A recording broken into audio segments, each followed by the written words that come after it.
All right, coming back to New York is always a trip down memory lane for me. I'm standing on 8th Avenue between 38th and 39th in front of the Music Building, and it's still here.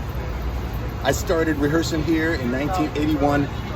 I was brought up in New York. I was born here. I went to school here at the Juilliard School, where I studied with the wonderful Lewis Kaplan, who is coming to my concert on Sunday at the age of about 90, I believe.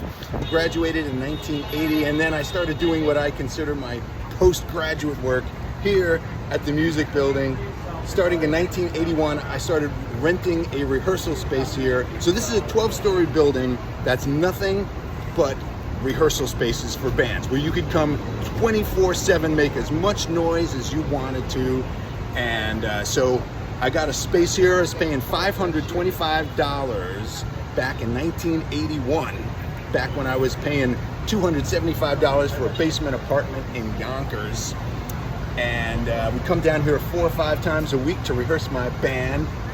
We were in the 5th floor up there with the window looking out on 8th Avenue, but you couldn't see anything out because it was all blacked, right? And we would come down here and rehearse, and it's kind of crazy and ironic because I am now rehearsing with the American Symphony a block and a half west of here at the Domena Center on 37th Street, which is quite a different style of space and rehearsal. But I had an 8 by 14 foot space here with bands next door to me making a racket. They Might Be Giants recorded in there was a little recording studio directly next door, adjacent. We shared a wall, and in fact they sometimes would ask us to stop rehearsing so they could finish a track, because it was loud. The walls were covered with foam, you know, just egg cartons and foam. And this is where we did it, man. This is where I paid a lot of dues. I was here for about 10 years, from 81 to 90 in my space up here. And getting to a gig here was a major production. You have tiny little elevators, and there would be 10 bands trying to do the same thing at the same time, because you would typically, if you had a gig at CBGB's, you would have a sound check around 6 o'clock. So you would be moving gear 5 o'clock, right at the heart of rush hour.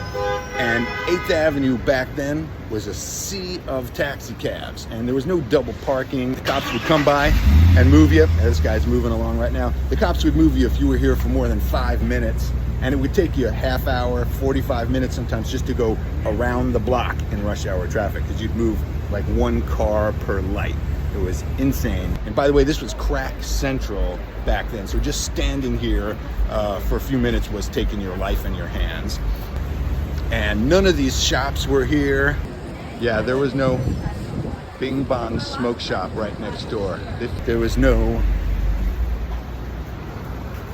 hemp on wheels here. If there had been, it would have done really well. And this is where we did it. This is where we paid some dues. Oh yeah, there's the lobby. Music Building, still here. Wow.